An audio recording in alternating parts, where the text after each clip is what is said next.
Welcome to our podcast. Today we're diving into the 4 key functions of management, planning, organizing, leading, and controlling, also known as POLC.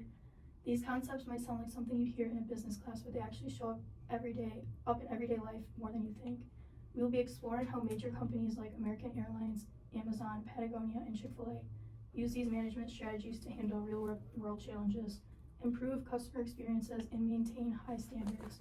We'll also connect these ideas to our own personal experiences, from working jobs to handling responsibilities in school and daily life. Whether it's responding to a crisis, organizing a team project, leading with strong customer service, or making sure everything runs smoothly, POLC is everywhere.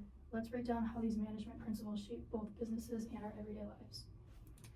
An important concept for a new manager to grasp is planning, and a really big part of that is contingency planning.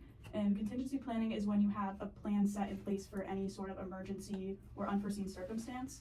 And so something that I've experienced in real life is through working at a pool.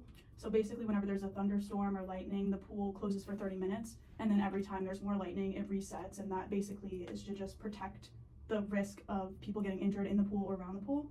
And a lot of other companies do this as well. An example that stuck out to me was American Airlines. In 2025, they had a fatal crash, and they already had plans and protocols in place. They had care teams to support victims, and because of this, they were able to adequately address the issue and attend to all their customers.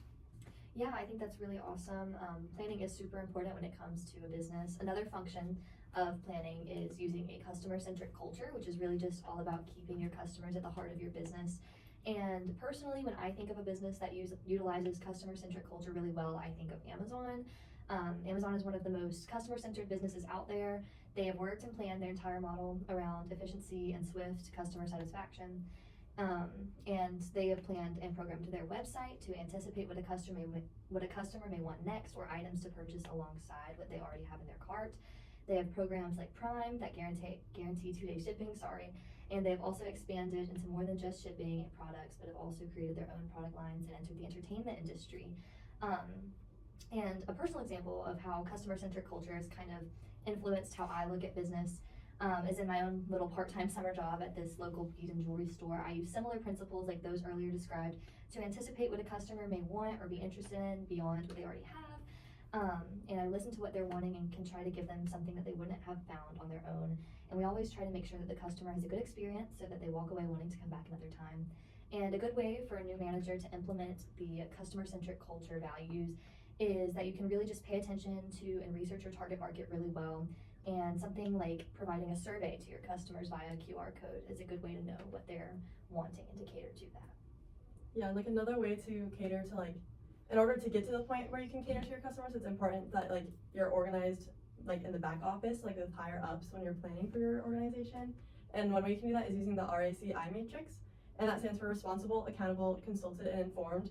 So that's making sure everyone knows like where they are and like what their role is in a project or within a business, and make sure that there's no confusion and clarifies tasks within a groups in order to produce for a company. One business example of this is actually Instagram, because they were all having issues realizing like making decisions equally across the board, and also within their algorithm and guidelines, they didn't really know like who to consult and who was responsible for what parts within it. So everyone was like responding to these like tickets that didn't really need to happen.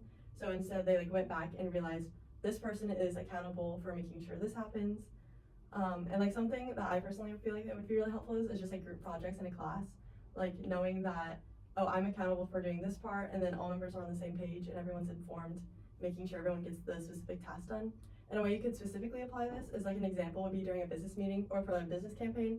You would find someone who's responsible, so it would be like employees for a role, like giving them a specific role like advertising, and then a manager also is accountable for making sure that everyone gets everything done for the campaign, and then a designer could be consulted to make sure that everything within the campaign is correct, and then a sales team could be informed about your decisions, and just making sure everyone is on the same page.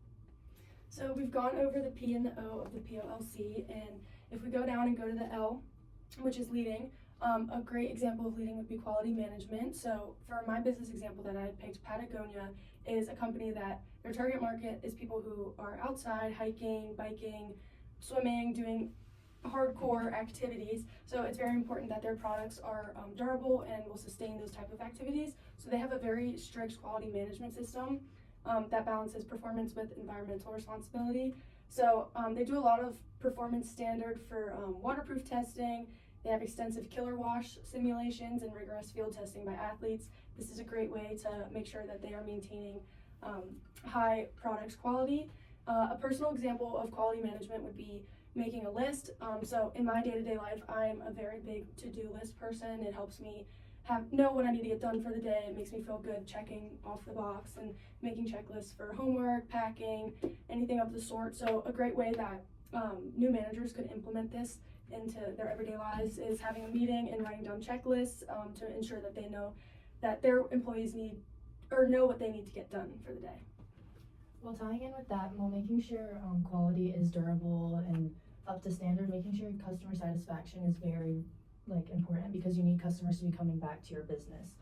I work at Maurice's, and Maurice's is a very customer-centered store by helping women find their style in shopping. So when a customer is to walk in the door, we go straight up to them, ask them if they need anything, if they've been in the store before, and just helping them and adding more things like they have in their dress room to open their eyes more. A business that is very customer satisfaction recognized is Chick-fil-A. It goes above and beyond just taking orders and delivering food. Employees are trained to use intentional language like saying my pleasure back when you say thank you to create a respectful interaction and feels genuine. So they make you want to come back and have their food again. And they also have very strong teamwork that makes drive-through sessions very fast and just overall the whole experience fast, so you want to come back. Overall, we found how important the POLC functions are in both businesses and personal experiences. Planning helps organizations prepare for unexpected situations. Organizing creates responsibilities, leading shapes the customer experience, and controlling helps maintain quality and satisfaction. By connecting companies like American Airlines, Amazon, Patagonia, and Chick-fil-A to our own experiences, we can better understand how management concepts work in real life.